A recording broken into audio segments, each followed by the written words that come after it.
Hello, and welcome to the Pixel Perspective Podcast. I'm Adrian. And I'm JJ. How you doing, JJ? I'm doing all right. Enjoying my alone time here at home with the quarantine that's going on. So that's kind of what we're actually going to be addressing today. Since we're all stuck at home and quarantined, we kind of figured we'd maybe do a little bit of a fireside chat, talk about what we've been playing while we've been secluded. And I mean, you've got your whole family there, but it's me and my new cat over here. So that's about it. What's going on with you?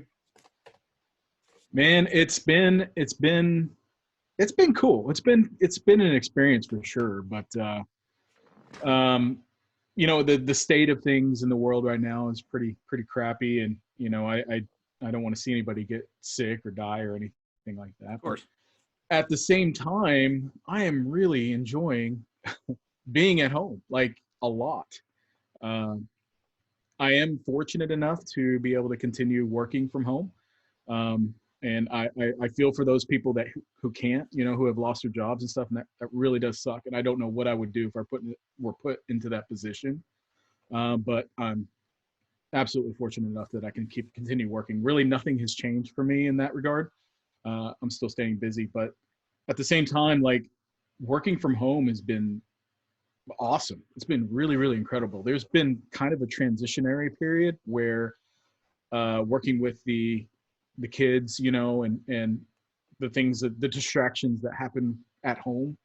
But I've figured out a way to cope with that. And actually, I feel like I'm a little bit more productive at home in my own environment than I am at the office. So it's been nice. What about you? Well, it's funny you put it that way, because we literally just had, like, I'm in the same boat. I work tech support, so there's no reason why I couldn't work at home. And it's kind of just been business as usual for what I do, other than not being in the office, obviously. But that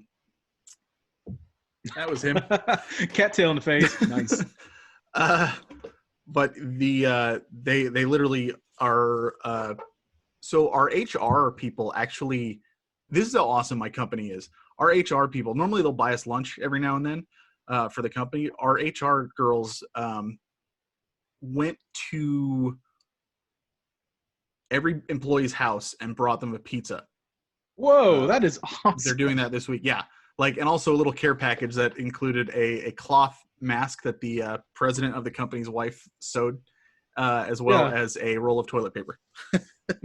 That is so cool. I was cracking up. So I was talking to her, and she was basically like, yeah, we've been talking about, what we're going to do when we're thinking about going back to work and everything.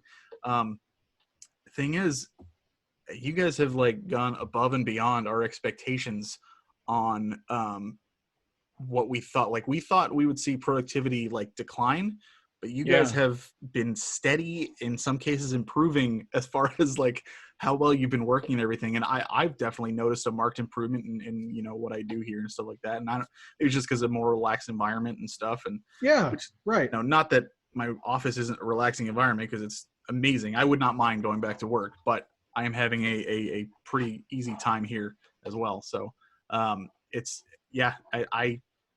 can't complain either way. But again, like you said, there's so many people out there who aren't as lucky as we are to be able to have jobs like that where we can continue to work. So definitely, if I had to choose, I would say, let's get us, hopefully back in as soon as possible. That way these other people can, start working again too. So, yeah. If anything, this whole situation has really kind of motivated me to try to pursue a career from working at home. It just, or not a career, but, like maybe figuring out a way to branch off on my own in some regard. But at the same time, I love the company that I work for as well. Like, I feel the same way that you do about yours. It's just, they're incredible. It's a small business. So I'm a graphic designer, and there's only 2 graphic designers there, but we do web design and everything else. So we have a small team of developers and programmers and things like that. So it's just, it's really kind of a close knit team, and I really like it there. And our boss is really a great guy. But as much as I love working there, I really love working at home, and I don't feel like it's much different than being at the office. Because when we're usually in the office, we're pretty much heads down, on our work anyway, and that's kind of what I do here.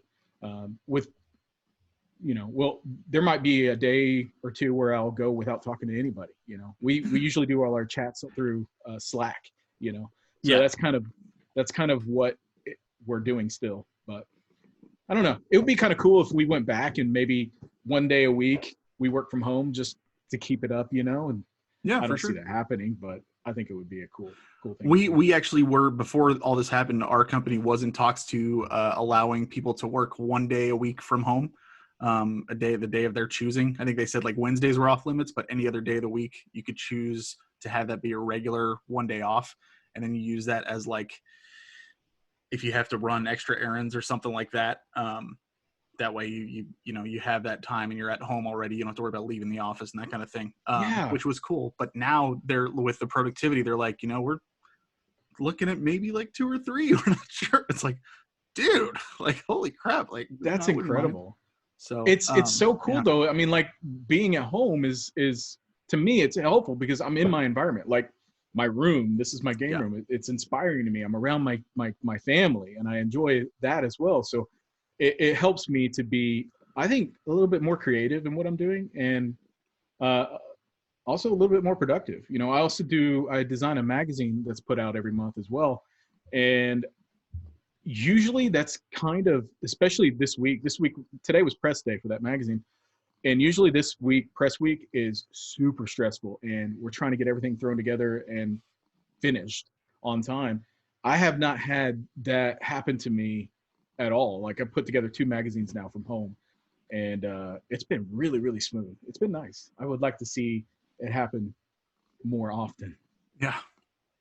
But it's just, like I said, you really have to kind of keep those in mind who are not as fortunate, especially like a friend of mine just told me today that she got furloughed for 90 days. So she's like filing for unemployment, and this was at my old job. So I would imagine, given what my old job was at that place, I probably would have been as well. So thankfully I'm not there anymore.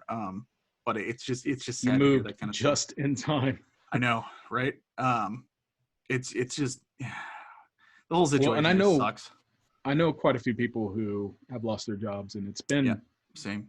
I couldn't imagine. I'm just very thankful that I still have jobs. Right. Absolutely. Same with Amy. She's still working from home as well, and it's actually been better for her as well. So I don't know. I'm not working out of my game room though. I have my laptop and extra monitor set up on my kitchen table. So that's where that is. Yeah. You need to get your own little nice desk workspace set up. I mean, I have like, I could technically do it with this, my monitor, my 2 monitors here that I'm working on, but I don't want, I just don't want to move the stuff around. It's just Are you in your bedroom right now? Right now I'm in my bedroom. Yes. Yeah. Yep. Yeah. Yeah. So, you got to do it upright if you're going to do it. It takes a little bit of time to build it up. Yeah. And frankly, I'm such a homebody as it is that it's good for me to get out of the house and get up to the office every now and then anyway. So if they did say like, all right, we want to try, slowly getting people back in, if they ask for volunteers or something, I would probably speak up and be like, yeah, I'll go. So, I would be the last one to speak Sounds up. crazy, but yeah.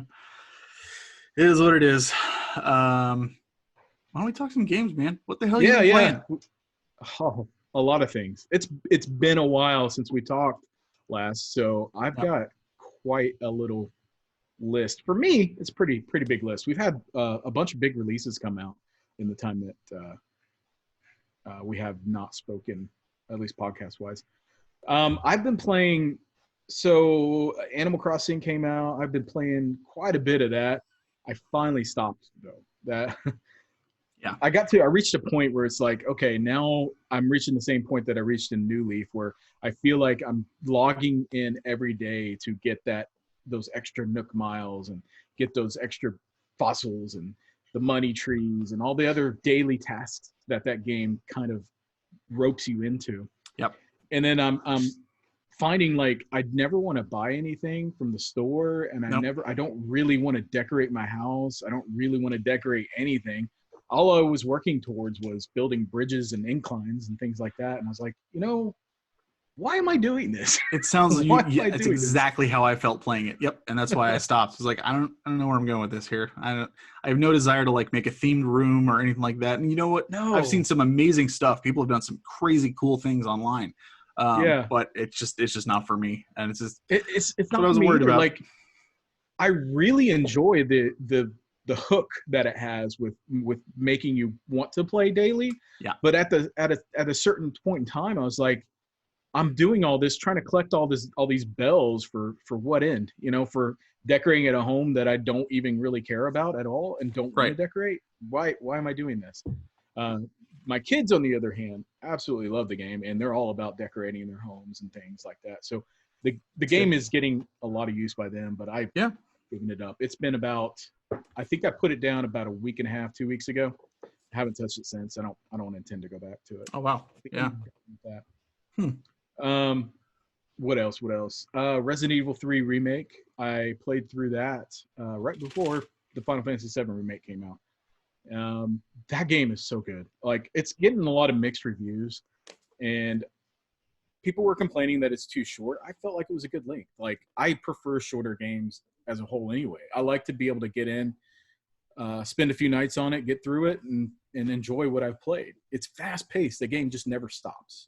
It's constantly throwing things at you. And I felt like the Nemesis was a really, really cool. He didn't chase you around like in the original game. He kind of like follows you around and chases you around. It's kind of hard to get away from him. In this game, it's more scripted. I think there's only one part in the game, at the very beginning of the game actually, where you do have to kind of run around and avoid him. The rest of the time, when he shows up, you have to just kind of run from point A to point B, and it becomes like an on-rail, I don't know if on-rail is the right word for it, but you're not, once you reach your destination, he goes away. So, or you fight him in a boss battle. So he's not as big a problem, I think, this time around. I heard he looks kind of goofy compared to the original one. I think his design looks good. I really liked it. I mean, I haven't played it, obviously. It's just what I read online.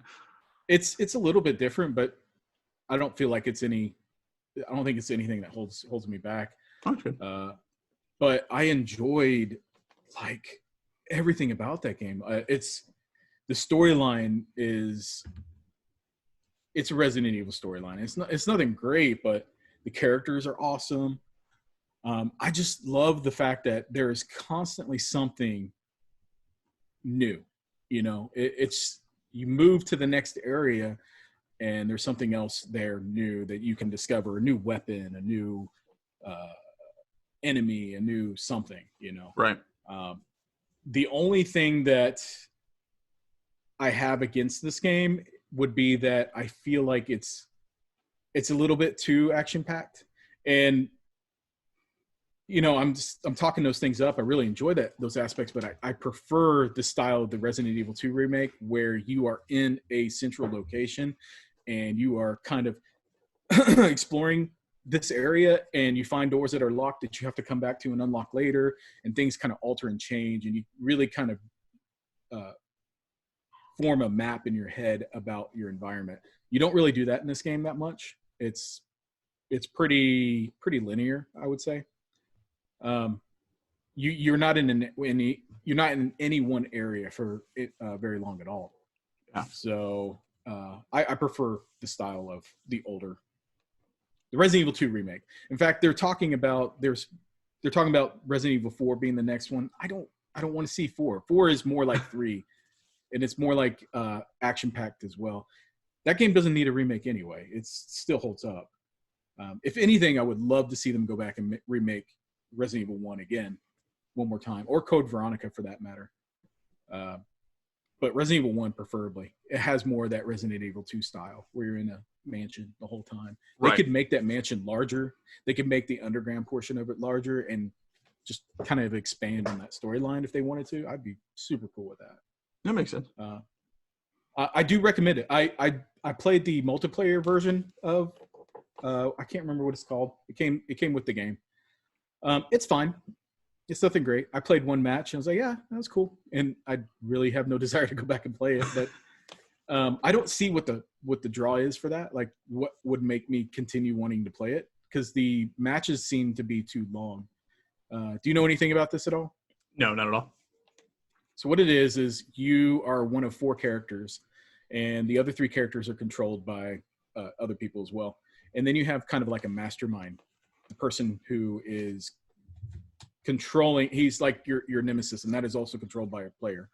And what they do is they spawn zombies and enemies and weapon or turrets, cameras. They just spawn different things, and they're trying to stop you from getting to the locked door at the end of the area. And that's really it. And so once you reach the door, if you're able to unlock it while taking out all the enemies that the mastermind has spawned, you move on to the next area, and it's just like you do it all over again. And it just progressively gets a little bit harder, and it just it's a concept that I don't think was fully fleshed out well enough. The PS2 games that had that kind of Resident Evil multiplayer, I can't remember the names of those. But back on the PS2, they had games similar to this where you play as one of 4 characters and your goal is to get out of the city. You're basically playing through Resident Evil with friends. It's just a co-op experience. That was fun. I would love to see them do that again. But they didn't do that with this. Man, I've got a bunch of other ones. One of them, actually, before we get to the one we've been played, Trials of Mana. I picked that up. I haven't put very much time into it at all. But I wish that game had online co-op. It could work. It could work. Yeah. I played the demo. I got about 4 hours into the demo. Oh, wow. And knew after playing that I was going to buy the game. It was a lot of fun. So I picked it up, and I've played maybe another hour of it since I picked it up. And I really still, it's fun. The battle system reminds me a lot of the Final Fantasy VII Remake battle system, where you have your 3 characters and you kind of just jump around from character to character, utilizing their different moves and specials, and you got to heal them up and everything. It's real similar. The storyline is good. I think I like the anime style. The music is excellent. It's a good, all around good game. I'm impressed with it. It's a huge step up from the Secret of Mana remake. Did you play the original SD3? Trials of Mana? Yeah. I played about 2 hours of it on the Switch. Okay. When they re-released it. Yeah. So I really enjoyed what I played, especially story-wise. I started out with it's the mage girl who's Angela? Is that her name? I think it's Angela. Something like that. Her mother is against her. You know, I won't give much spoilers, but it's at the very beginning of the game. But it was enough of a story hook to grab me and want to keep playing it, and then I didn't. So on this remake, I started off with her again, and I think I just chose the same 2 characters that I chose on the other one this time around. So I'm just going to play through the game in this remake, and if I feel the need to go back and play the old one, I will. But was Durant one of the characters you chose? He's the swordsman, the fighter. No, I chose. Okay, because him and her are like connected. The 2 of them, there are pairs. There's 3 pairs that you can play through as, where their story actually intersects, and they're like they have additional scenes based on because they're partners almost. Oh man, I'm not gonna go back and. I don't blame you. I don't blame you. I chose the other. I don't remember any other names for some reason. It's maybe because I've been so focused on Final Fantasy VII right now. But I chose the girl who wears green, and I chose the guy with the braided ponytail thing in the back. I don't remember what his name is. Yeah. It's fun. I enjoy it. I should be getting mine a couple of days. I think Saturday is when it said it would be here. Oh, did you I got the physical. order it late, or are they shipping it late? No, I ordered it not the day it came out. So I honestly don't know. I ordered it on Monday. Oh, okay. So, from Amazon? Mm-hmm. Yeah, Amazon. I hate Amazon right now. I have a story about them later, but I got mine on release day. I had it pre-ordered at Best Buy, so it was one of the last games I was able to get with the Gamers Club Unlocked before it expired. Yeah. So I got a good deal on it. It's a great game. I recommend it highly to anybody who is into the Mana series, even remotely. It's good. I think it's a good addition for sure. I definitely want to go back and check it out. Go back. I want to check it out once I get it, because I honestly, like, this year for me, there's not a ton of new games that are coming out that I'm like super stoked for. They've already come out. I mean, literally everything I was really looking forward to has already come out. So I don't know what to look forward to later on. Yeah. So I need to play newer games that when I get the chance. So think of it as a good time to hit up that backlog, man. I know, but I gotta have a top 5 list for next year. So I'm always like in that mindset of like, all right, if I have at least 5 games played, then we're good to go. Which means I have to beat 25 games because I've got my list at 20 in addition to 5 new ones. I don't think it'll be a problem. I've got 2 for sure on that top 5 already. I don't know if anything's going to be able to knock those 2 out yet. But what else? Final Fantasy VII Remake. Obviously, we've both been playing that.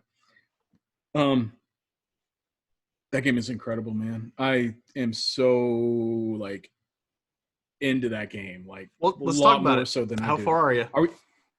I am on chapter 14 right now, doing side quests, and I hope it's the last bit of side quests. I guess you would know. You've already beat the game. I just beat chapter, like, before we started recording today, I just beat chapter 14 on hard mode. Jeez, man. You're lapping me. You can't do that.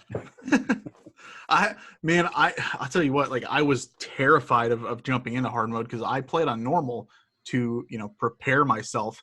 And it is a step up. There's some difficulty spikes in there that are really, really tough. The end boss in the arena, I don't want to spoil it because it's really awesome, especially if you've played the original, is really tough on hard. He was hard on normal, I thought. And there's a few of the one-on-one fights that are pretty tough as well. You can't use any items. They have like 3 times the amount of health. And it's you really have to be switching on the fly, and you've got to make sure that you can't refill your mana, or your MP, I should say, other than like, breaking boxes and slowly through battle as you're hitting stuff. So I'm like really trying hard to not have used any MP at all until I get to the very end, and then I just waste it all on the final boss fight in that chapter. Have you done another thing I did today, which on my playthrough on normal pissed me off so much, and I actually got it pretty easily today, so I was a little annoyed at myself, is the pull-ups. Have you done that yet? Let's not talk about that. Let's not talk about that. Oh my god, it was like the other thing. What was it? Squats. Squats. Yeah, that was simple. That was easy. I didn't have any problem with that at all. No. This one though, good lord, it took me forever, and I like got so fed up on my normal playthrough. I was like, no, I'll just maybe come back to it when I come back on hard. And sure enough, today it took me 3 tries and I got it. Thankfully, I'm not going to say I can't believe you got by it. Any means. Honestly, like this morning, I did the pull-ups this morning. I must have tried at least half a dozen times, and I said, out of frustration. Are you on the final stage? Yeah. Yeah, you literally you can't make any mistakes. You have to be going like flying. I think my final score was like 46 to 43, and the Ooh, only reason I nice. won was because she fell right when she hit 43. Like I got super lucky. She fell at the last one, and I was like, oh, I just Oh went for it man. after that. Oh, The it was highest I've gotten is 37. But even then, dude, it's so hard not to fall because they change up the pattern on you. right. And on top of that, like I get a good rhythm going, and I And feel then you like have I'm to, going the right speed, and then I end up going too fast, and I make her fall, and it sucks. or you have to tap the button really fast, which is where I would Oh, get that tripped throws up me as off, well. man.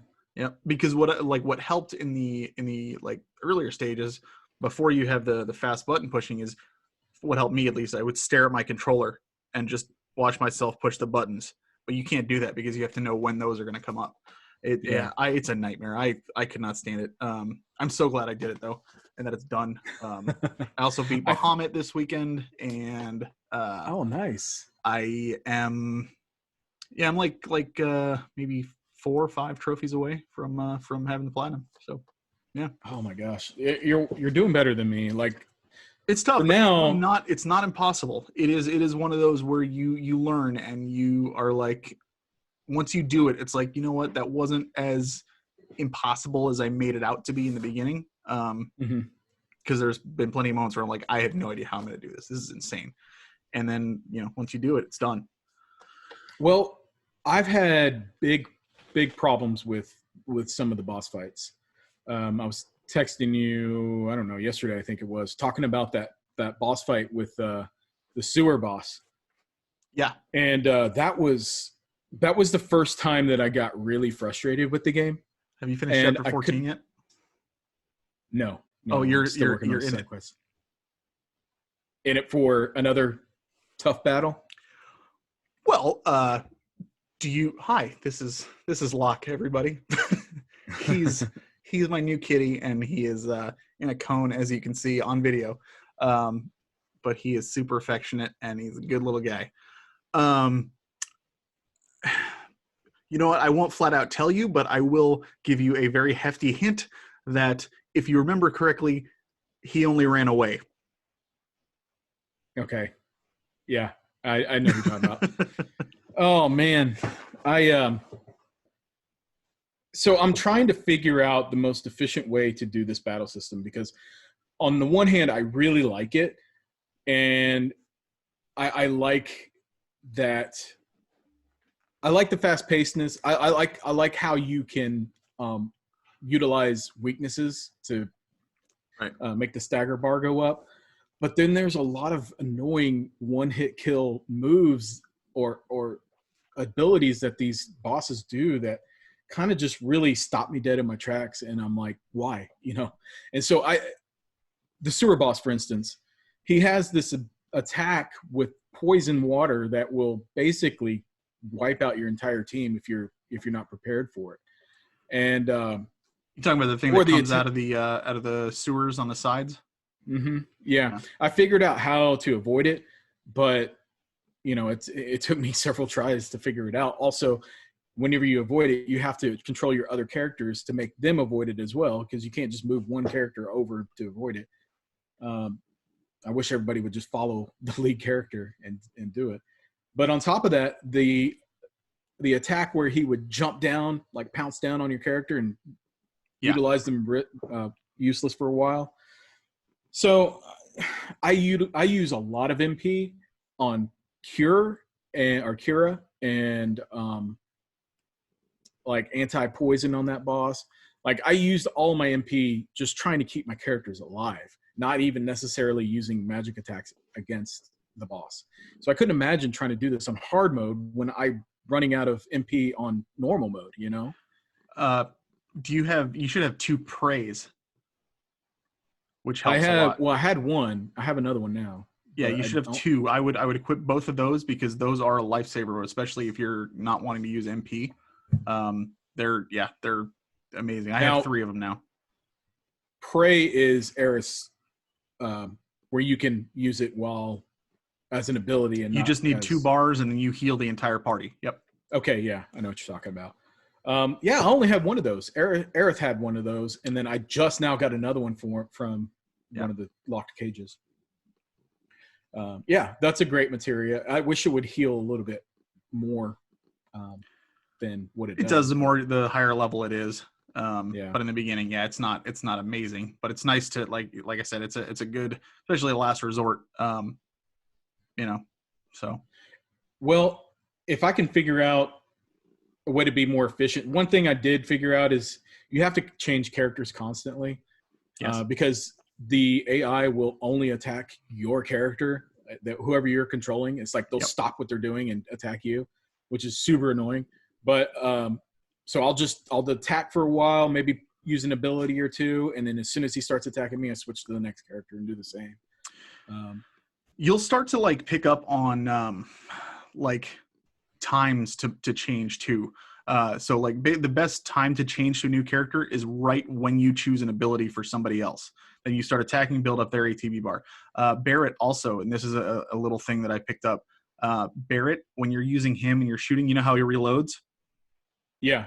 You know how he's also got the what is it called, like overdrive or something like that, Yeah. where he'll do the big couple of shots and it takes a while to charge back up. When Yeah. he reloads, if you push the triangle button at the same time as him reloading, it does it at the same time. So you reload and you Okay. get that extra bump to the charge. So you'll be That's good doing to that know. more often as well. I didn't Yeah, figure that out. he's like my MVP. I love using him. Barrett is awesome. I love And it.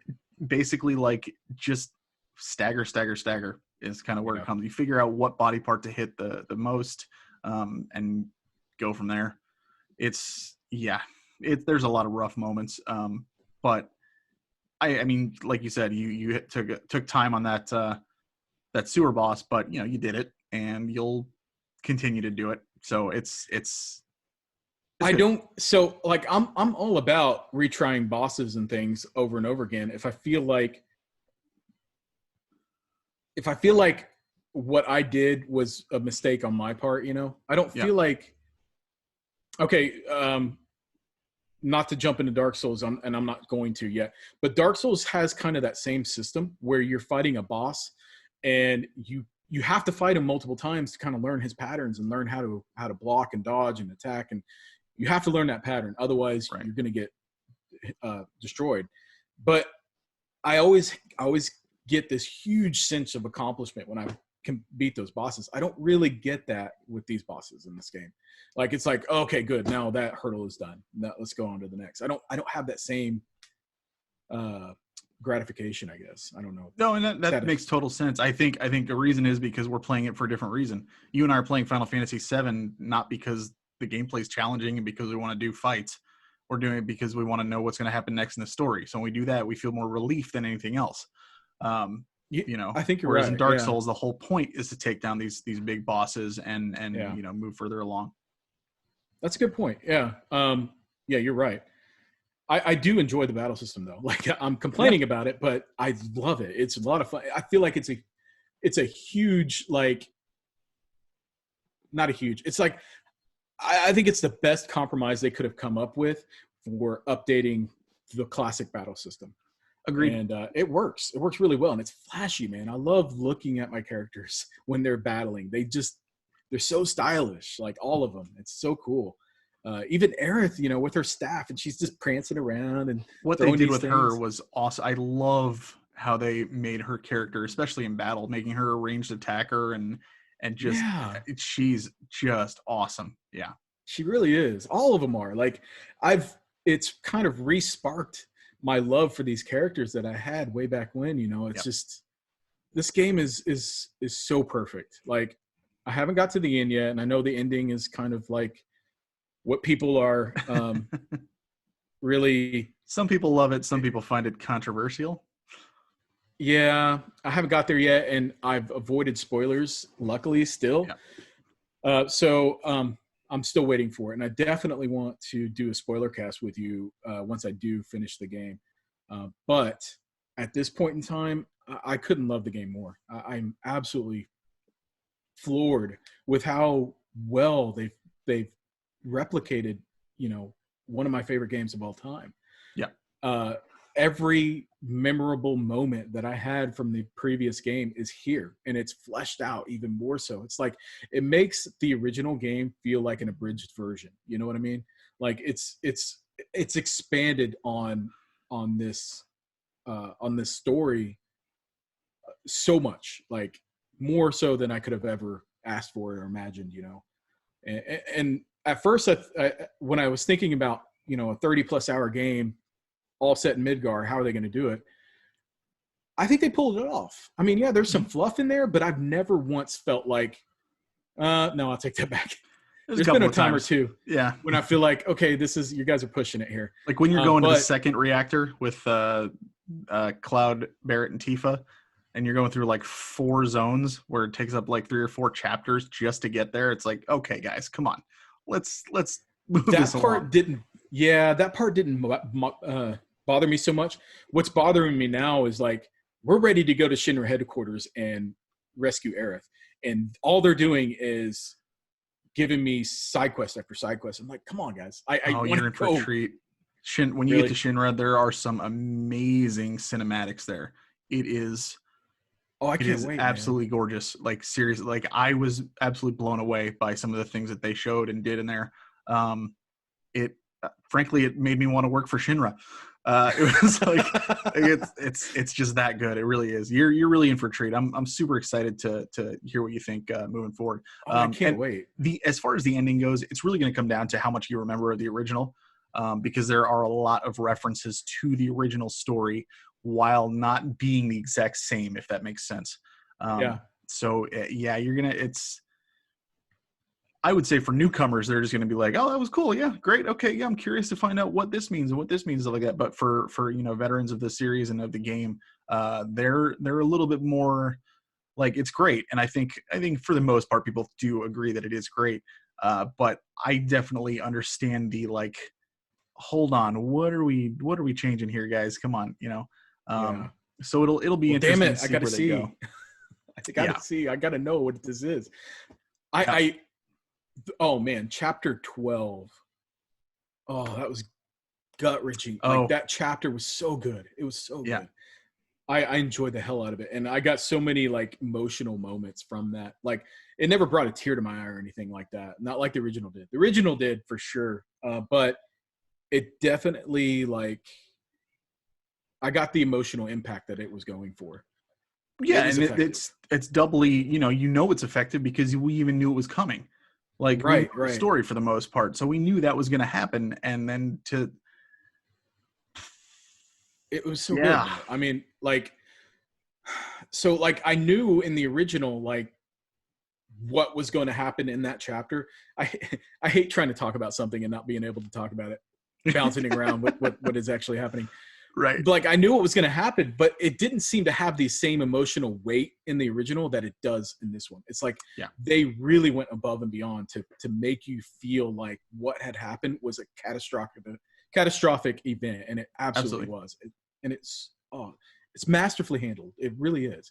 And I love the side characters in the game too. Like they've given so much life to not just Jesse, Biggs, and Wedge, but like the Turks, the new side characters, all of them have the citizens of Midgar in general. Like there are scenes in the beginning where they're questioning, like, we're doing this for the planet, but at what cost? Like we're hurting a lot of people that live here who are just trying to live their lives. Like, should we really be doing this? And they're questioning that, which, is something I think everybody took for granted in the original. They were just like, yeah, save the planet, and just left it at that. But when you think about the consequences and stuff, it's like this makes a lot more sense, and this is probably how it actually would have gone down.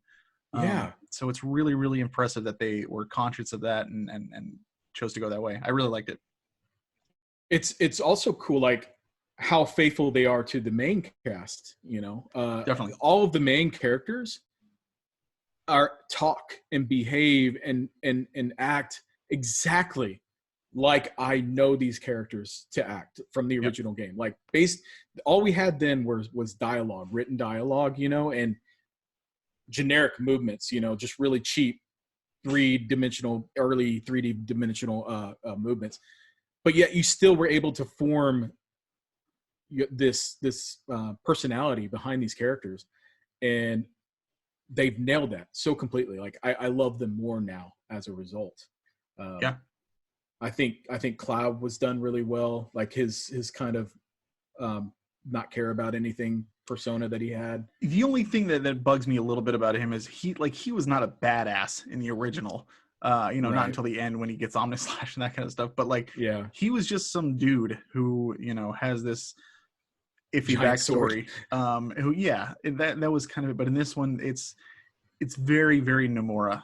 And that's kind of where I'll go from there. I like the badassness though. Sure. I am drawn to characters who are very overpowered, like even in my anime, what little anime I watch, I like anime where your main character is a likable character who just, he's just a badass, or she, and they've done that here really well. And I like it, even Barrett and Tifa, they're badasses too. Like everybody in your team is a badass. Like I don't want to be caught on their bad side for sure.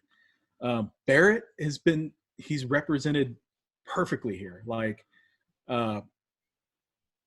he comes off as this kind of hard exterior, but a soft interior. You know what I mean? Like, you put him in the same room as his daughter and he just melts. Oh yeah. He's such a great character. Like he has so much, caring and love.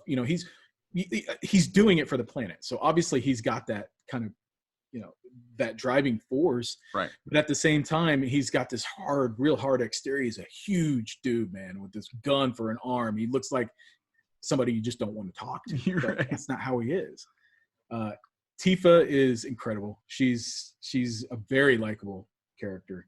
Her personality, she's just super sweet and super strong and good head on her shoulders. Yeah, definitely. Aerith, on the other hand, I would say she's the one. I love Aerith, don't get me wrong, but I feel like her character is a bit annoying in this game. She's just always there, she's always pushing things forward. But it kind of helps balance out the other characters who are kind of, a little bit more serious, and she's the lighthearted one. She strikes me as somebody who is able to read people very well, even if they're not able to read themselves that well. Like in Cloud is a perfect example. She is able to treat him and get him to do things that nobody else is able to do at all.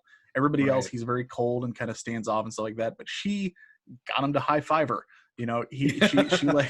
She's really, really like able to see like, this isn't you, buddy. I know, who you really are, and bring that out. That's what I really like about her.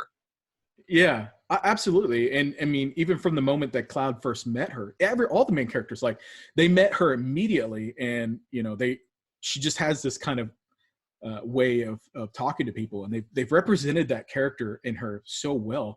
And I guess she has to be kind of that annoying character in order to have that quality, it works really well, and it balances everything out. Like I love these characters. It's inspired me so much that I remember back in the day, I would draw my favorite characters from my games, in my sketchbook, and I remember drawing Cloud and Aerith and everybody really. Even in Final Fantasy VIII, I drew all of them. And so it's kind of inspired me to go back and do that again in my new style. I do a lot of digital vector art. And so I've gone back. I've started drawing Cloud, and I'm going to finish that up, and I'm going to do every one of the characters. And cool. It's been fun. It's kind of reinvigorated that creativity for illustration that definitely. I still do, but I don't do it as often. I need that kind of inspiration to get me to do it, and it's hitting that for me. But the other thing that I really, really enjoy about this is all the music. It's all there, and it's all redone. Finding the music discs is so fun. Like I love finding the retro music done. Wait till they introduce Red, man. You'll get goosebumps. Oh, really? Oh, yeah. I can't wait. I certainly did. There's the enemies, the bosses, all of them are taken from the original game, Mm-hmm. and they do it in a way that just makes sense. Like everything makes sense in this game. Like when I remember playing the original game, and I did think like, what in the world are these weird looking creatures doing in this world, you know? And why is nobody caring that they've got monsters here and there, you know? And like they make sense of it. Like you're in the very first town that you go to, they send you on a mission or on a side quest to go take care of these monsters that are trying to encroach on the town. And you go do that. And they're the same monsters, same styles and everything. And it's like, Yep. Even like when you go down into the subway system and you got the bugs that are creating nests and things and they're kind of overtaking the area, it made sense. Like I am here and exterminating these creatures that should not be here. Especially adding the Shinra soldiers down there that are like complaining about their job. Like, can't believe we got stuck having to clean this stuff up. And that's like, yeah, it's really cool. Yeah. They've done such a good job with that. And I love that how they've redesigned, like, okay, I'm gonna give one spoiler away here, but I'm sure most people know about it anyway. The house boss, the mechanical house boss, mm-hmm. They put that in there. Like that was like one thing that I didn't think they would put it in there because it's such a ridiculous kind of concept, but they did it and it worked and it made sense how they did it. It was just, I love it. I love it. Everything about it, man. I really do. There was another thought that I had and I missed it or forgot it already. You gotta finish the game, man. I do. I really do. I will say, in regards to Red, I was disappointed that he wasn't going to be a playable party member. But I'm not disappointed anymore. I'll just put it that way. Okay. All right. I did. He's not really a playable party member. I will say that, but I'm not disappointed with the way they handled it. Okay, that's cool. I was really, really giddy when I saw the cameo in Chapter 12. I won't say who or anything about what the cameo was, but I was like, what? It was cool. It was really cool. You haven't beaten the game, but yeah, there's plenty more that I could say, especially about like the later chapters and stuff. Well, and I didn't mean to make this kind of like another Final Fantasy VII chat, but no, it's fresh on my mind, dude. I'm playing it every single morning. Like it's easier for me to get up early and play for a couple hours before I start working. So I've been doing about an hour and a half, 2 hours every morning, trying to knock some stuff out and get through the end. But I don't feel the need to rush through it like at all. Like usually when I reach kind of the end game, I'm kind of like, okay, I'm ready to be done with this. I don't have that feeling yet. Like I do want to go to Shinra headquarters, but at the same time, I'm like, these people need my help. I got to help them out, man. Right. You get like, good stuff for doing the quest too. So I would definitely do that. Yeah. Like I finally got to open those Corneo vaults or whatever, and that was satisfying, hugely satisfying, with the stuff that they reward you with in there. But yeah, I'm totally in love with this game. This is game of the year for me. Absolutely, I don't see anything being able to knock this out. There you go. Yeah, cool. Yeah, I'll be curious to hear what you think at the end. We do know, I mean, like, even if it's just an extra kind of episode thrown in, once I finish it, I want to be able to go through and kind of expand more so on the storyline and the events that happen and everything in a full-on spoiler cast. It'd be fun to talk through those things. Yeah, absolutely. I'm down. 100%. Well, the other thing that you and I had been playing is Dark Souls. Yes, so sir. Everybody knows my feelings on the game. And are you still planning to do a review on that, or I am? Yeah, you are. Okay. Well, we don't have to go in depth with it or anything, but just kind of give us your overall take on the game. I think it is a spectacular game. I think it is beautifully designed, well crafted. Gameplay is solid. Controls are tight. The enemy designs and frankly some of the music, and it's just masterfully done. Very, especially that, I haven't played the original obviously, but I played the remastered version, and it was an eye-opening experience. All that being said, the style of game, it just isn't for me. I found myself more often than not just getting frustrated and quitting, and like I would stop playing because I was frustrated, and then I would just be angry that I just played that game.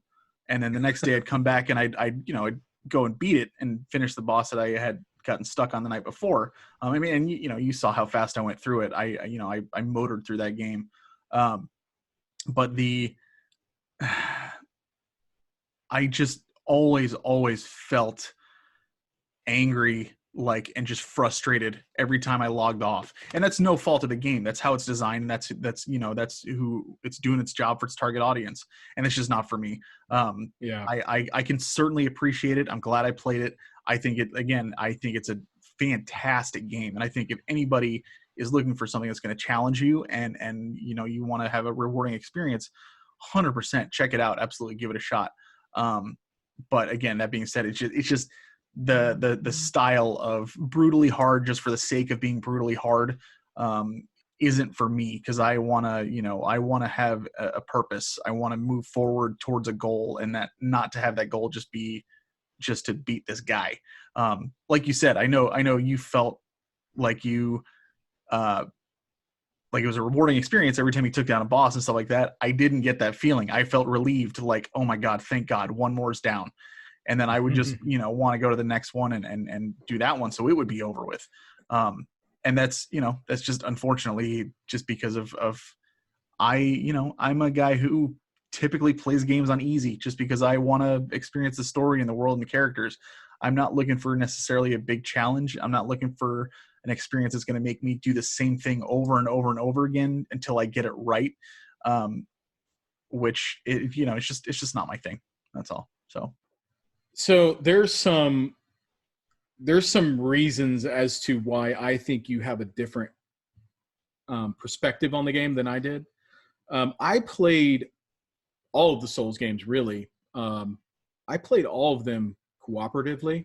And while you and I did play cooperatively, you were able to get further than me. I mean, you are able to get past things at a faster pace than I can. But when I played, we would usually play together, and I would have usually one or two other people helping me out through areas. And we would play through these areas multiple times in each person's game. So the bosses, while some bosses definitely gave us a struggle and it was hard, it was made easier when you play it in co-op. And I feel like I have a little bit more or less frustrating time with it originally than you did this time going in. And even then, I don't feel like I was a very good help with you cooperatively when we were playing it, just because I hadn't really molded my character the way I wanted to. I just kind of played and was trying to basically like get the things that I needed and kind of keep up instead of focusing on. You just wanted that Drake sword, man. That was oh man. And then when I finally get the damn Drake sword, it's already to the point in the game where the damn sword's useless. So that sword is big in the first half of the game, or not first half, I don't know, third of the game. But then after that, it's rendered useless. You need to upgrade to a different weapon, because when you upgrade it, it doesn't tack on your your additional points from your character stats. Yeah. It's only weapon stats. But all that being said, though, I am hugely impressed with how quickly you were able to get through that game and how beefy your character was, man. Like, you would go in when we were playing co-op, you would take guys out in one hit that take me, 4 or 5 hits to take out. So you definitely like found a good upgrade path for your character that worked. And I found that to be pretty impressive. Not to mention the boss fights. I know you got frustrated with those boss fights. I heard it. Like when we were playing, oh man, you want to see JJ get frustrated, play Dark Souls with him. Yeah, I heard the frustration, but at the same time, dude, you got through it. Like, yeah, every time you got through it. And I found that hugely impressive. That's not my first playthrough of the game. I was not that character. I was kind of relying on the co-op experience. And it makes me feel like maybe I need to go back and try to finish my game, you know, by myself and try to see if I can do it. Because it does get frustrating, dude. It really does. Yeah. But it reminds me of my buddy Billy. I used to play with him quite a bit. He knew how to upgrade his characters and get really good with it. And he would play solo through a lot of that stuff. But he played through Demon Souls solo. I played through Demon Souls with a friend of mine. And then that same friend, I played through all the Dark Souls games and Bloodborne. And yeah, it's definitely a game that's experienced differently depending on if you play it by yourself versus playing it with cooperatively. But I did have a ton of fun when we did play cooperatively. It was fun. I did too. Yeah, no, absolutely. I totally did. And I still, like I said, I'm glad I played it. It's just the biggest thing for me, like you compared it to Final Fantasy VII earlier. The big difference for me is that in Final Fantasy VII, there were plenty of bosses that I died to a handful of times before I took them down. But I didn't lose everything and then have to run back, 20 minutes to 45 minutes just to get another attempt in where I was almost guaranteed to die again. That's kind of where it was just demoralizing. It was like, oh my God, like, come on. Like when we were in the city where we had to kill those two guys up on the ledge, how many times did we attempt that? Like, it was brutal. And when I finally got through it, it was by sheer luck that I was able to do it. So let me explain that section for anybody who knows Dark Souls. He's talking about the two big archers that shoot the giant arrows at you when you're going up the rooftop in New Londo Ruins. Or not New Londo, Anne Orlando. Yeah. And that one, so that part right there, that's just cheap. There is no easy way of getting past that. You have to just kind of luck out that one archer is going to fall off. That's what I had to rely on. Yep. I got to the point. So, I played a lot more this time around by myself than I did the first time that I played through it. And that section right there, I think I worked together with my friends, and I did work together with you on this to get past that. So one of us would kind of aggro the guy, while the other guy would go up and try to get the archer to fall off of the roof because it's such a narrow pathway, and you don't want to fall off either. And he has an attack that will knock you down, and there's a good possibility you'll fall off as a result. So playing through it by myself, I had to get to that next bonfire so we could play through that next area together. Yeah. And man, I would just run past all the enemies up until that archer right there and just hope that he would fall off. And if he didn't fall off, I'd have to go through it all over again. It was incredibly and everything would respawn every single time. Yeah. And chances are you're going to lose all the experience you lost. And it was just, like I said, it was just demoralizing. And those were the moments where I would stop playing for the night. And I'll be like, I'll come back to it tomorrow, but I'm not feeling good about this right now, you know? And that's kind of what I took away from it was that the way I felt every time I logged off was unhappy. And like, I just want to get this over with, and it's unfortunate, but that's just because that style of game just isn't for me. So the game style is definitely more tense. It's not a sit down on the couch, relax and enjoy a video game. It's you're playing a game. You need to be in this game and completely 100% focused on what you're doing. And you're tense because you always are on edge on the next thing that could possibly kill you because anything can kill you very quickly in this game. So you've got to be on your toes constantly. It's not a relaxing experience by any means, but I don't know. I like it. You definitely have to be in the right frame of mind for something like that though. Yeah. I'm not going to say that I'll never play Bloodborne or any of the other Souls games or anything like that because who knows what the future holds. But definitely not in the near future. I've had my fill for now. I've had so many people tell me that Dark Souls 3 is a major step up and that I should definitely check that out. And even Bloodborne is really, really good experience. I love Dark Souls 3, and I know I've already told you this. I love Dark Souls too. A lot of people don't care for that game. I absolutely love that game. I played that game more than I played the original Dark Souls, I would think. Now, it's not the world building and everything is not as good as the original Dark Souls, but I still feel like they add some quality of life things in there that kind of make the experience a little bit easier. Such as fast travel when you first start the game. You don't have to unlock it, That's three nice. quarters of the way through. Yeah. And also, like, getting items that heal you other than Estus flasks. So yeah, that's helpful. It's and a I good agree with game. you. The most it. fun times that I had while playing was when I was doing multiplayer, whether that was with you or like I was just grinding for EXP and I got in random groups with people. Yeah. Those were the most fun that I had while playing. And that, that's just. I just and a lot of people like Dark Souls diehard people will disagree with me here, but I feel like that game is better played cooperatively. I enjoy it more cooperatively. If you do go back to it, after you've had a chance to calm down, and psych yourself up for it, I would highly recommend going to Bloodborne before you go to another Dark Souls series game. Because the Dark Souls games, I love them. I do. But they're all more of the same, with better graphics. They do add in some extra things here and there to make it unique, but you're still in that same kind of fantasy world. Sure. Bloodborne changes up the battle system quite a bit. It still feels like a Souls type of game. The environments, though, are so unique, and this kind of the world that they've created here is unlike any game that I've ever played before. Yeah. So it's got that going for it.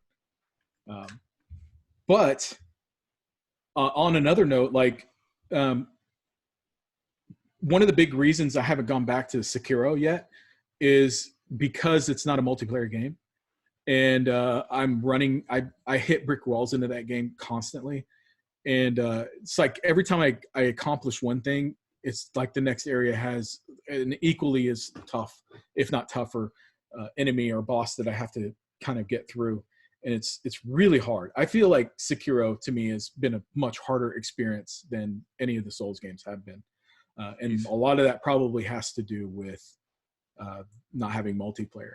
Even though they give you like a grappling hook, you can scale and jump and things like that in this game. Makes it feel like it should be easier, but it's not. You have to parry, and you have to you have to be more precise with your dodges and parries and things like that than you had to be in the Soul series, and it relies heavily on that, and I'm just not getting that down. So it's a fun game. I will go back to it, but I have to be in that right frame of mind. Understandable. Yeah. Cool. Anything else you've been playing? I haven't been playing anything else, at least nothing worth talking about, but I do have some kind of few stories, video game related stories I'd like to fill you in on. Well, before I jump into that, do you have any games you want to mention? I mean, Dark Souls and Final Fantasy VII were the last two that I finished. Yeah. Also, I was able to actually, let me pull it up because I'm curious. I have my list.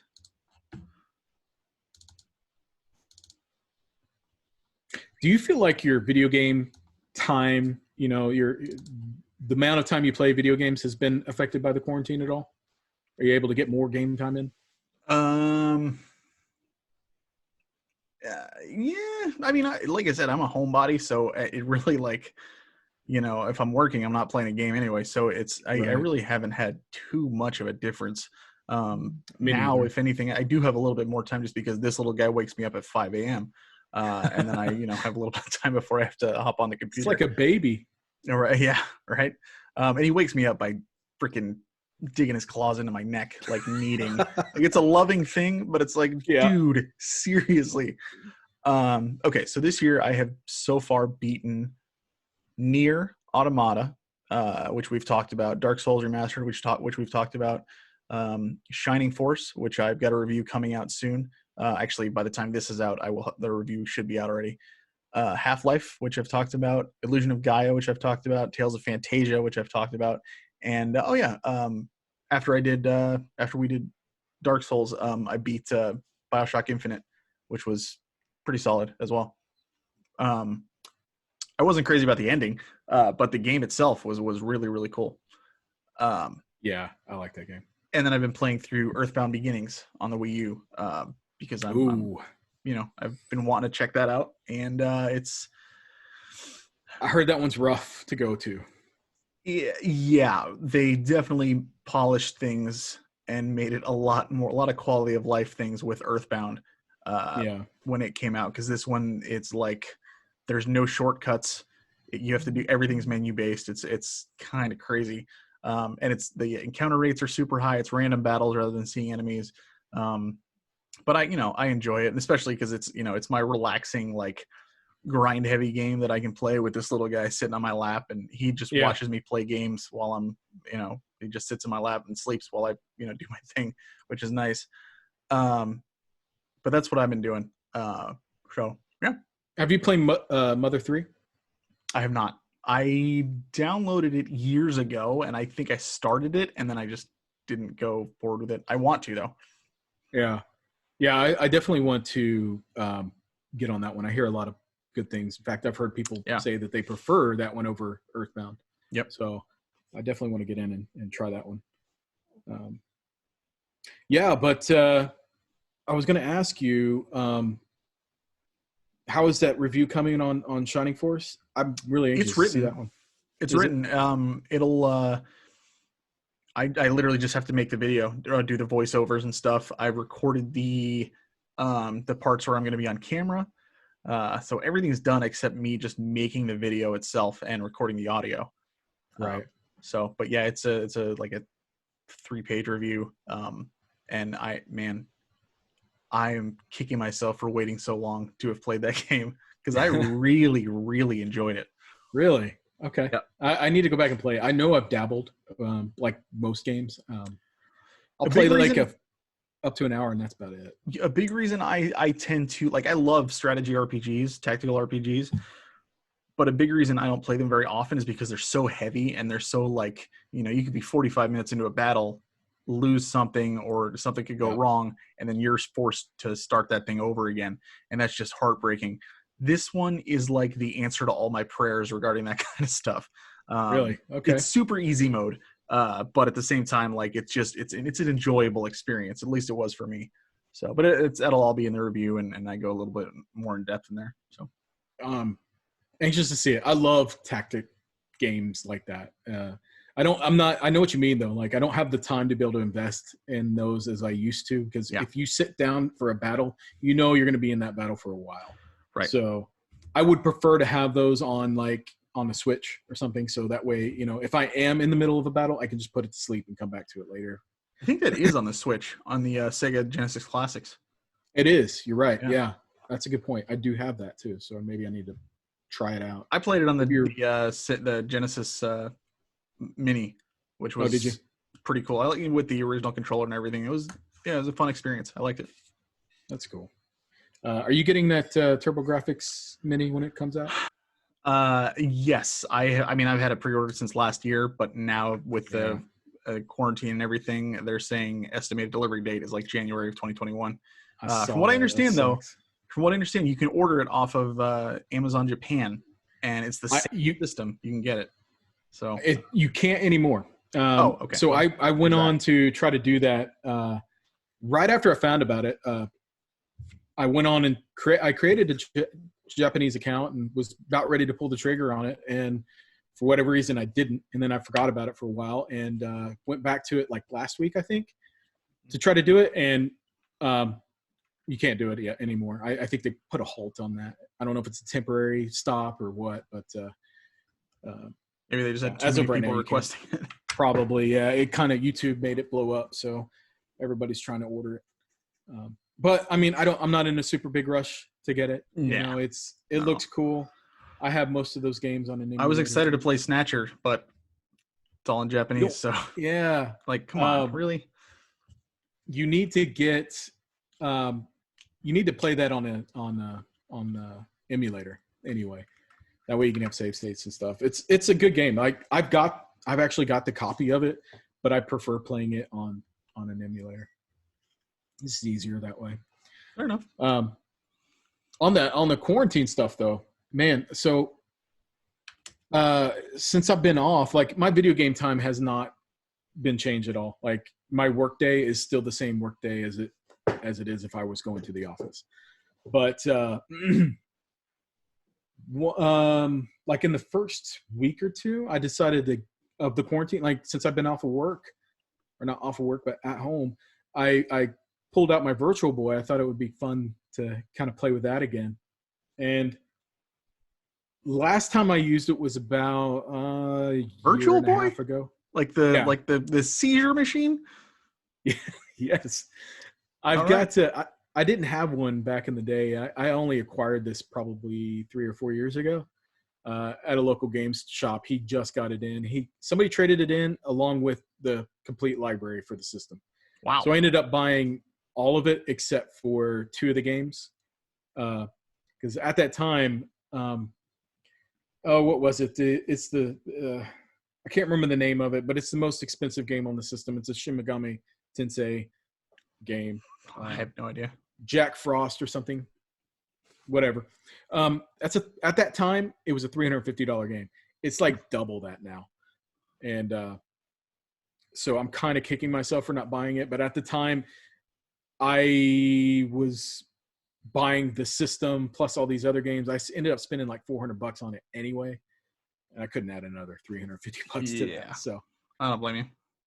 It's not that big a deal. It's not something you're going to be going back to and playing every, so often and stuff. It was cool to try. Now it's in the collection and that's it. Exactly. So I always wanted a Virtual Boy when I was younger, and I never had one. I never even got to experience one. And it was one of those things that was super fascinating to me when I was a kid, and just never got to experience it. And throughout the years, I've never come into contact with a Virtual Boy at all.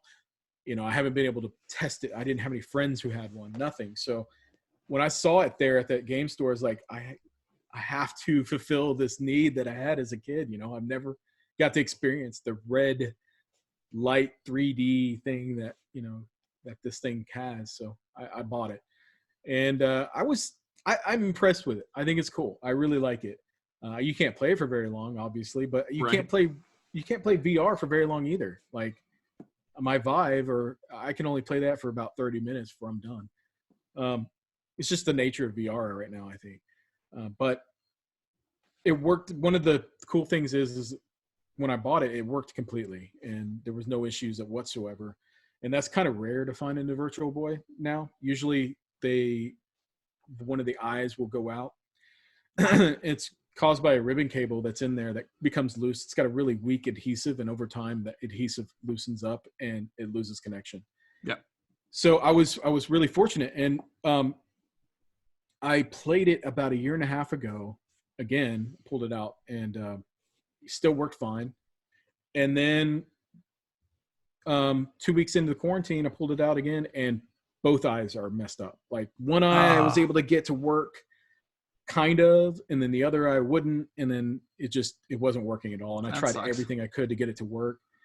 And so I finally decided, you know what, I'm gonna fix this thing. So I looked up some YouTube videos on how to repair it, and there's a couple different methods. And one method involves getting a heat gun and kind of re-sticking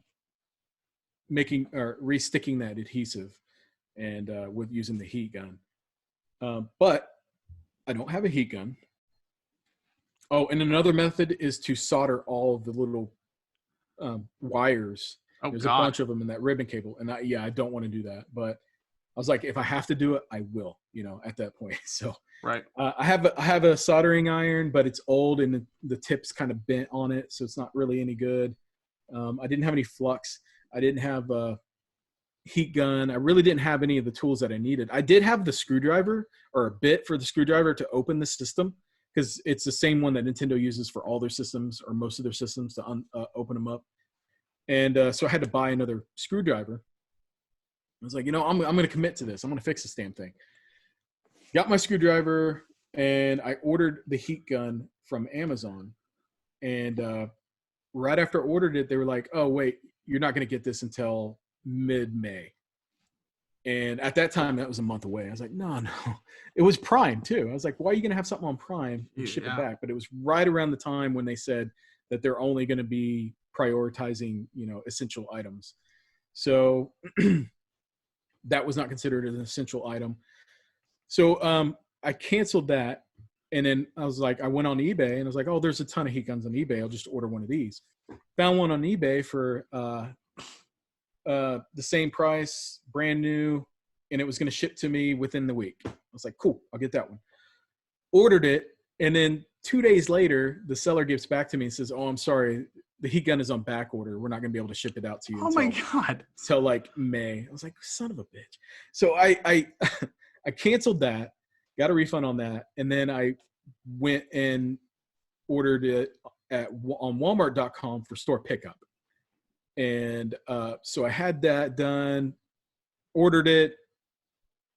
And then the next day when I was supposed to go pick up the order, Walmart cancels the order saying that they don't have it in stock. I was like, your website said you had it on stock, and just give me a damn heat gun. I don't care what it is. Wow. Just give me a damn heat gun.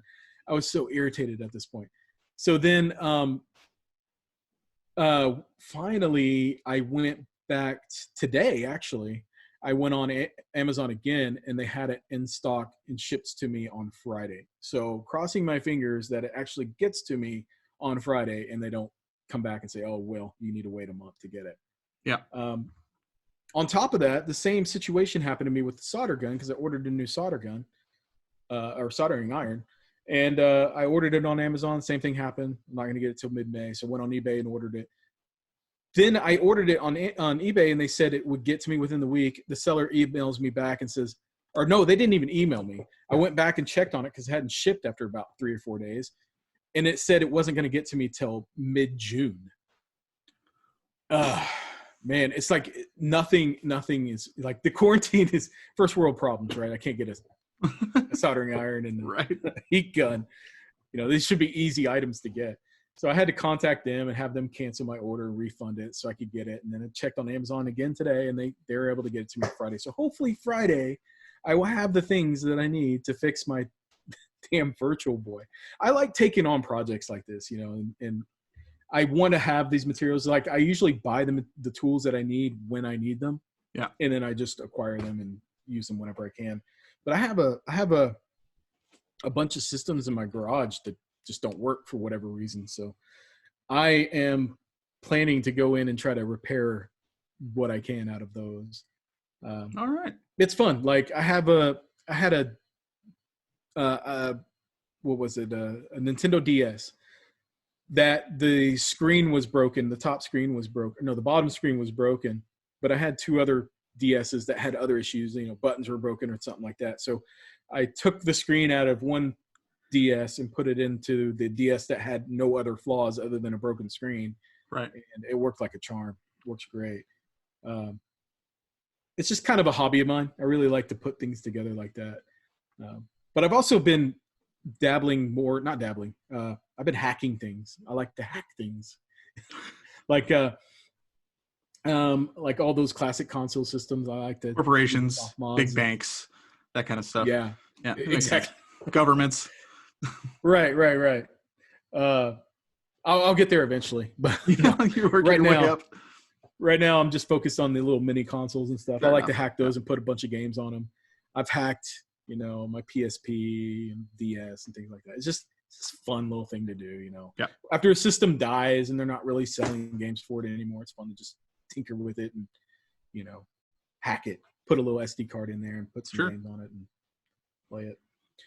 So I've been finding myself doing more kind of projects like that in the quarantine. Just weekends are uneventful. I don't do anything in the evenings. Usually my evenings and weekends, there's always something going on, whether it's for me or for my wife or for my kids. There's always someplace we need to be. So it's been really nice, not having anything to do or worry about. Like, I get up, I play my game for an hour or two, work, and have lunch with my family, get done with work and I'll start with, we'll go do our nightly jog or walk through the neighborhood. I've taken on a bunch of home projects. Like I've painted my room, I painted all my kids' rooms. We're going to paint the entryway. I started landscaping my front yard. I pulled up all of the old bushes and shrubs that were in there that they were just dated and looked bad. So I'm pulling all those up and I'm going to redo all of that. You being productive. Dude, man, it's being home all the time. You see the things that you want to do and you keep putting them off because you don't have the time to tackle them. Now I have time. So why not do it?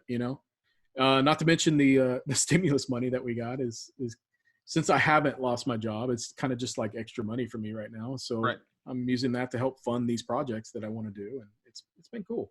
There you go. Yeah. Nice.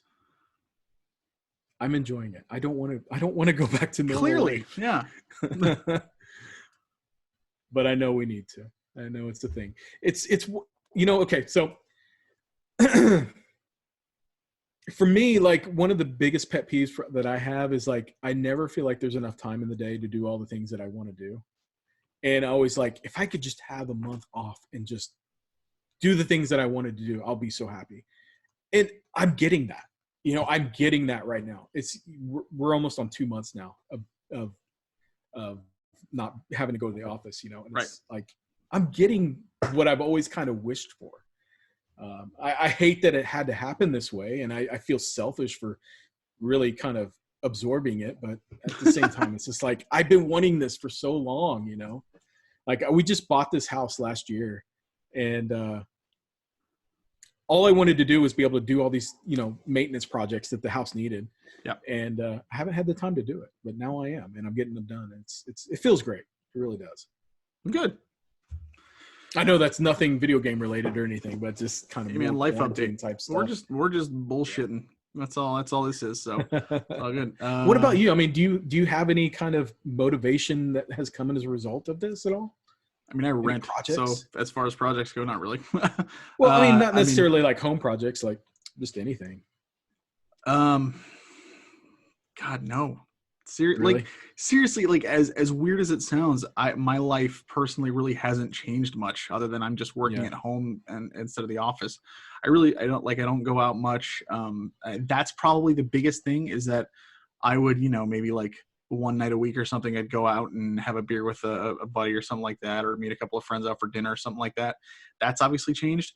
Now we have we will go to the liquor store, buy booze, and then come home and try mixed drinks over Zoom. And like how does that talk work? About how it tastes, and so like how Mark and I would do our beer tastings. We would hang out at each other's houses and try new beers and stuff. It's the same way. We just do it over Zoom this time when we know we've got the same stuff. Oh, that sounds fun. So it's big, and we play Jackbox Party Pack while we're doing it and stuff too. Ooh. So yeah, invite me. I won't intrude on all of them, but I'll do one. I mean, I'll invite you, but it's prison rules. That's all I'm gonna say. So just be wary of that. Keep the kids out of the room. You're more than welcome to. We usually have 4 or 5 people, sometimes more, that just hang out. That's a good idea, though. I mean, that's something that I haven't done or thought about. It's just, that's another way to keep being social and doing the things that you would normally do together, but digitally. It's fun. Other than that, that's cool. I got the cat. I got Locke here, who, if you follow me on Twitter, you know how that saga is going. I'm not going to go into the whole story here and stuff, because I'll probably get a little emotional if I do. But he is my little buddy, and he's been amazing to have around. So go check me out on Twitter, and you can see pictures of him, and you saw his tail fly by a little bit earlier. But he is sitting in my lap right now, comfortably sleeping, and hasn't moved an inch in a while. So, and I'm kind of impressed, because before he was going after that wire under my desk like crazy. Yeah. But he is doing well right now. It's cool. Like, I remember you talking about getting the cat and everything, and I've already told you this, but I was worried that you were going to get a wild cat or something that was just kind of crazy and not an affectionate kind of cat. Yeah, a cat that's going to tear everything up. He's the most affectionate and like just calm cat I've ever seen in my life. And I've grown up as a dog person. I've always been a dog person. And I've told you this, but the main reason I wanted to get a cat was because I knew I was going to be working 8 hours a day at the office. And Right. I'd feel terrible if I left a dog home alone for 8 hours a day.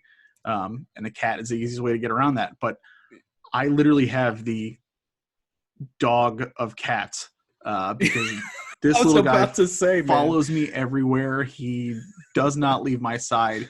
He will not like sleep in the bed I got him. He won't go in the cat tree. He will just sit in any seat that I was just previously sitting in, or he'll wait for me to sit down so he can come sit on my lap. Like he is, and I wouldn't trade him for the world. He's been great. So it seems like when you first got him, like he took to you immediately. At least that's what I heard from you. Yeah, I mean, it seems to me long. like if you go back to work, he might be missing you. He seems to rely on you pretty I'd be heavily. missing him, man. Like I've had to run out and like, go to PetSmart or go to the grocery store or something like that. I'd be gone for an hour, and I'm just like, I gotta get home. I gotta see him. I gotta go snuggle with my kitty and stuff. Does he greet you at the door? He doesn't actually. Funny enough, he doesn't go near the door. He'll like, if he hears it open, he'll look up and he'll see me if he's in the area, but it's not like he's like waiting there patiently for me to show up. Like if I'm not home, he's fine. He will just go do his own thing. It's not a big deal. He is totally capable of being on his own. He just chooses not to a lot of the time. So I don't know. He's great. That's still very cat-like of him. So yeah, for sure. So that's awesome, man. I'm glad you have Locke, your new buddy. Me too. Do you have anything else? Because we've gone for a long time. No, dude. This was a fun episode. Like I wanted to be able to just kind of talk, shoot the crap basically, and we've been able to do that. So that's fun. Yeah, for sure. Cool. Well, I guess we'll wrap it up here. Our next episode is actually going to be dedicated to another game, Earthbound. Kind of a reason I chose to play Earthbound Beginnings now, because I kind of wanted to get a feel for the one that started it all, and see what that was like. But I'll probably be diving into Earthbound itself before we actually record. We'll have a buddy of mine, Cameron, joining us for that as well, and diving into that a little bit. And that's a great game. I still need to finish it. I'm yeah. still only about halfway through the game on the Wii U. So yeah, I need to go back and finish that game. The good thing about that game though is you could still jump in and I don't feel like I remember everything, and it's not a complicated game to try to remember controls. No, it's honestly more about like the one-liners and the quirky characters and the moments that are happening right then on screen, not necessarily about the entire overall story and that kind of thing. So it's good. I'm excited. It'll be a fun episode. Me too. Cool. Well, with that, I think we're gonna sign out. Yeah. You got anything you want to plug? No. Still toying around with that other podcast, I guess, that I talked about. What I was alluding to. Yeah, we it's on pause. I'm still waiting to record another few episodes, but fair enough. When we do decide to do that, I'll definitely let you know. Okay. Other than that, I guess we can plug our Twitters here. So if you want to find me on Twitter, that's where I usually hang out. It's at Birdazoid, BIRDAZOID. Hit me up there. And I am at JJ Santinello. I spell it every time. I'm not going to worry about it this time. I'm just going to say, hey, if you're watching the video portion, it's in the comments. And if you're listening to the audio portion, go to the video portion. It's in the comments. You can just go there, and I'll actually link both of ours. So you can see our Twitters there. And the channel that this is on YouTube is Game Room Revival. Just did my 2-year video just came out. Congratulations. I didn't even think to bring that up. Yeah, man. That's awesome. Mind blowing to me that I've been doing it for 2 years. It really is like consecutive. Like I have not missed a Sunday. That's impresses dedication, man.